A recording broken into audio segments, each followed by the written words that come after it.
Hello, my darlings. Well, I was thinking about talking about something on a lighter side today, but we had two incidents happen in Atlanta. Thank you for joining me on a slice of life, because today we had a slice of life in Atlanta, Georgia. Today is Tuesday, June 11th, 2024, and we had two things that happened that I need to talk about. It's on the news. So there was a shooting in Peachtree Center, and the shooting in Peachtree Center was at those of us who've been in Atlanta, from Atlanta, you know where where all the hotels meet, Peachtree Center. So it's right there at the Regency, when the Regency and the Hilton and the Marriott all meet. You have a trailways in the air, so you have bridges that you can go back and forth. People use go to this business or go to this hotel. I need something in that office. Then they can, instead of walking on the street, if they're in the hotel, they can do all their business by they never have to go outside. And they also have a food court. And unfortunately, in the food court, there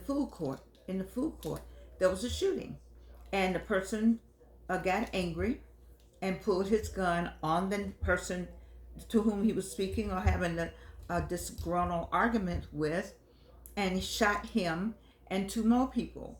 So three people he shot three people. This went bang, bang, bang, according to the report. I wasn't there. I'm just getting to another point. But the fact that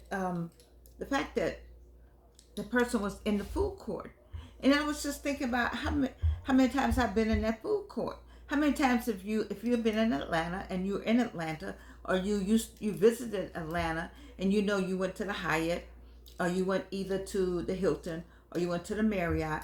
There are tunnels, there are bridges that connect the buildings, so that you can go to the food court if you want to get to, like, Chick-fil-A and that kind of food. In the food court, you know what they have in the food court. You can go there from the hotel. You don't have to go down on the street and walk out. Maybe it's raining, storming, or you don't feel like it, whatever it is. But also in that building is the passport office, and there are a number of consulates that's connected in that building. It's the center of the city.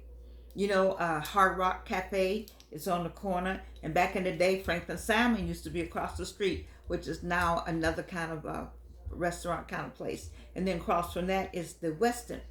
And I said all that to say it was a busy, busy time, and so you think about yourself and your busy time and going to get something to eat. You see, so now, how many times have you been in that area? How many times have you decided, I'm going to go get something to eat? How many times you said, let's stop at the mall? How many times, you think about yourself, and you think about grace? Because today's conversation is about grace. Um, the person who was in the mall, in the food court earlier today, the person who went this morning to get coffee, the person who was going to the mall, I call it the mall, the food court in the office building, said, I don't think I'm going to go today. You think about that? It's grace. It's grace. Fortunately, unfortunate for the shooting, but my understanding, just on the news, WSB has said that the three people will survive. Hopefully that works like that. That is in God's will that the three of them survive. What brought them to the food court at that particular time? To run across the person, four people got shot. The shooter also got shot. You see, and the shooter got shot by a policeman, and he was also wounded. Come to find out, the person was a convicted felon and had a gun and was angry, I guess, and had been so many times in and out of jail, in and out of jail, in and out of jail. I've learned, I don't know about you, but I've learned when people want to be antagonistic or blow their horn, or they want to get in front of me, and like Chick-fil-A. I was in Chick-fil-A, Chick-fil-A Cascade. And it was my turn to go. And you know how you go, each one takes one. And the person, so I moved out because it was my turn to go next. And the person glared at me and shot around me. I stopped. I let that person go by. And I let him go on ahead of me. I did. Because incidents like this is not, the victims are not at fault. It's what's going on in the air, what's going on with people. People are angry. People are angry. I keep telling you it's a tension in the air. And is it post pandemic tension where people were pent up? Is it post pandemic? I think people still talking about the pandemic, but we're not talking about it here. We may talk about it here because we lost loved ones. We talk about it here because we may have had COVID, but we haven't talked about it here. What went on during the pandemic up here with people? People were isolated. We never had a pause like that. Not that I know of. Where a pause where you were isolated from people. It was difficult for me, and I'm pretty good about being by myself. It's okay. But for a minute there, I just had to. I was thinking like, I don't like this. I went over with my daughter and her family, and so we had each other. People needed touch. You don't know you need that touch until you don't have that touch. You need touch. You need somebody just to say hi, or we have this non-touching policy. But if nobody ever touches you, how does that impact you? Nobody ever says a kind word to you. We don't know. There's studies, but how many of us are? I've always said I want to be a clinical psychologist. That was my first choice.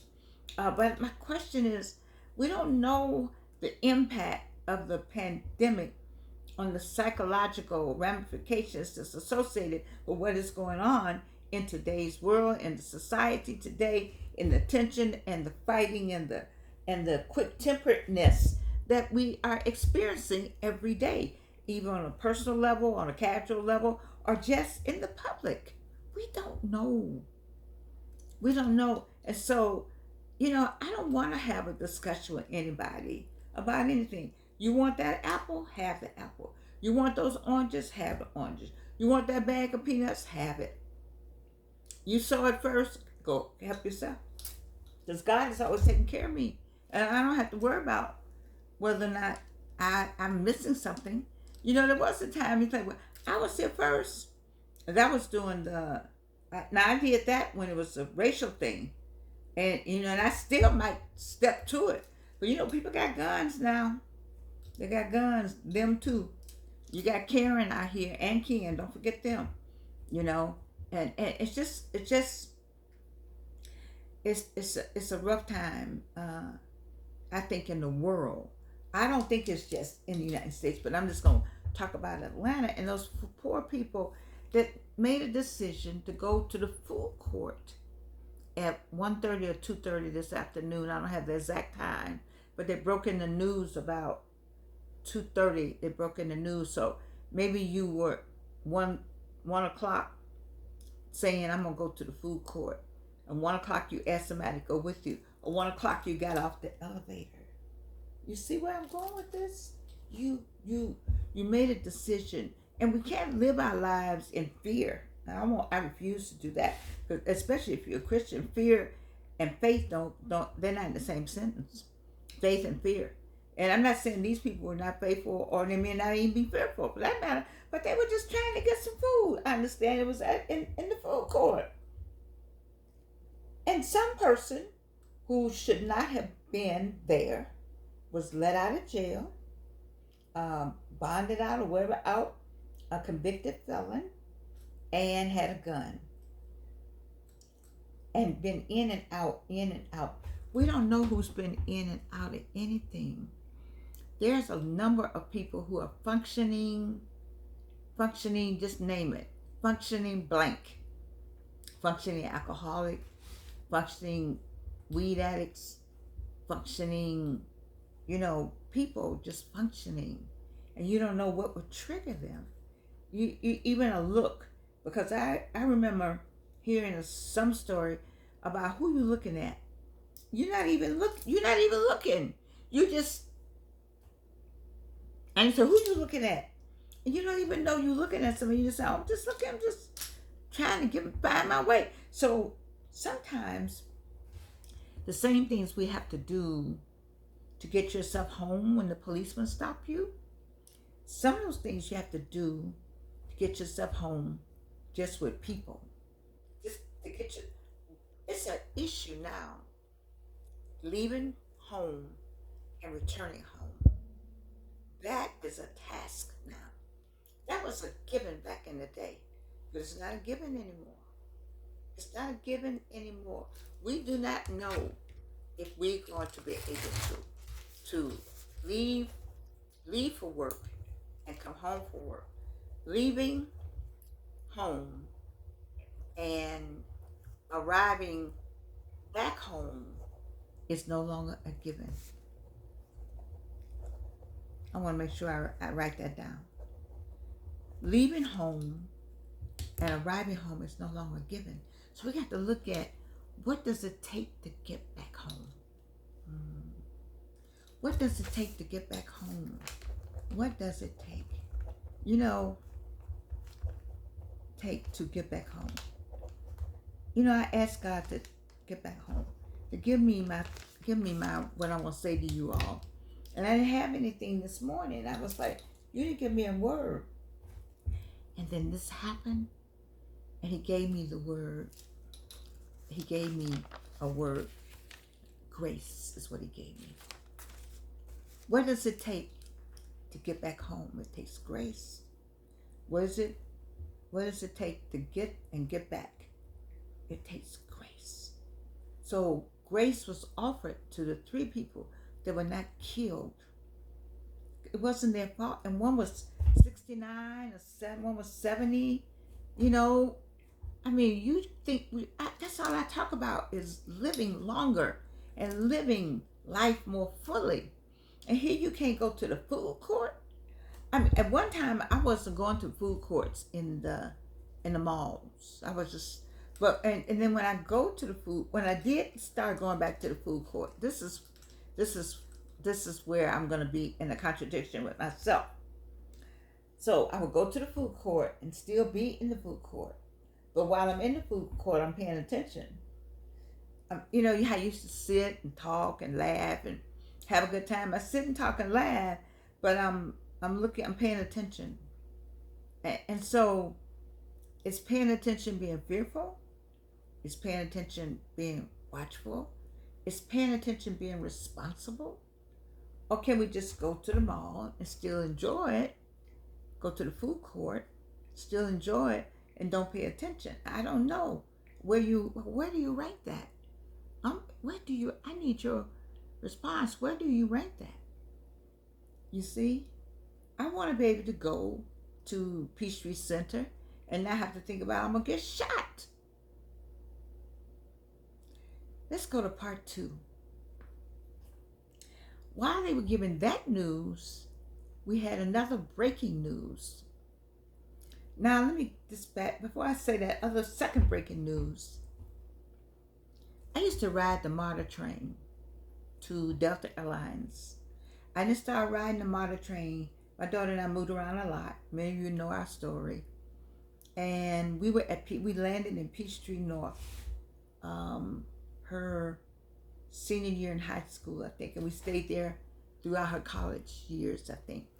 And so when she went off to college, I would drive myself to Delta Airlines, because I worked at Delta all the way through her college years. Then I think I had to work one more year. I was 52. I retired early because, my job was done in terms of getting her out of college. I didn't need to work anymore like that. So, and they had an early retirement program, and it gave me what I needed. I just needed to go. I didn't want to do it anymore. I liked my job. I retired from the training department, but I was done. And so, I caught the train, but I didn't get the train. I was in walking distance. Train. I drove my car, and I had a friend, the late Gary Lavering, and Gary always had a book, and he would leave and go somewhere. I don't know where he went. I thought he went to the parking lot. And so one day, he said something about the train. I said, you get on the train? He said, yeah, it saves money, and I read and I learn a lot. I said, you get on the train, Gary? He says, yes. I said, okay. I see. He said, you right there by the train. I said, Gary got all the money in the world. What is wrong with me? Let me get my hips on this train. And it was the best thing that happened to me was to get on the train. So I'm going somewhere with all this. I got on the train. And I rode the train back and forth. I learned to ride the train the way you're supposed to ride the train. You got to go to work and you got to get back home. You got to watch around you, but also people know don't even try it. You know, that's a skill. That's a skill set. Everybody didn't have that skill set, but I reached back to my Gary, Indiana, my 33rd and Vincennes in Chicago, where I had a cousin, and my daddy lived in K-Town. I reached in Chicago. I reached, all of that must have been draped on me, you know, and I shouldn't say it like that. And I had grace, all right? But the thing about it is when he said he learned a lot, I had 5 languages, and so I knew 5 languages. I didn't know them all well, but I knew them enough to get me. I knew one too well, French and English, of course. But I had Italian, German, and Portuguese, Italian, German, and Spanish. Yeah. So because we had all these languages, that was before I went to the train department.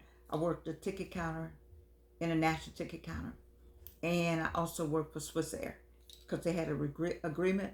So they loaned us over there, and you had to know language. You couldn't go in there unless you knew languages. So I had enough language. So in the meantime, I used my train time to make sure my German was on point. You know, because I just want to make sure that I was on point. I wanted to be the one they expected not to speak German, like they expected me not to speak anything really. But my German was good. So I said all that I rode the train. The second incident that happened today, those innocent people, I don't have the entire story, I got to go get the story, was a runaway bus. And why was it a runaway bus? Because a renegade person was driving it. And I don't know yet if people were on the bus. I'm talking about leaving home and returning home, going to work, coming from work, going to school, getting home from school, going to the doctor, getting home from the doctor, on public transportation. You don't want to think that your Gwinnett County bus is going to be taken over by somebody who would drive it in such a way that they would hit cars, drive the bus. If the car was in the way, bam, hit the car. Car was in the way, what was in the way, hit it, and keep going. Driving fast. Gwinnett, DeKalb, Fulton, Atlanta police, state police, on the back and the side and the front of this thing. How do you stop a bus? Especially a bus, and then it decided to go down the wrong way. Can you imagine the people on the bus? I can't even imagine. Leaving home, returning home. You have to stay prayed up, everybody. Let me just scoot up on this a little bit. You got to stay prayed up. That's why they say stay prayed up, because you don't know. But what I do know is there's something called grace. And so I'm going to close out with something I'm going to read, because to me, all of this today was about grace. I hope people, I haven't seen the rest of the news, but I hope the people on the bus, I hope they're okay.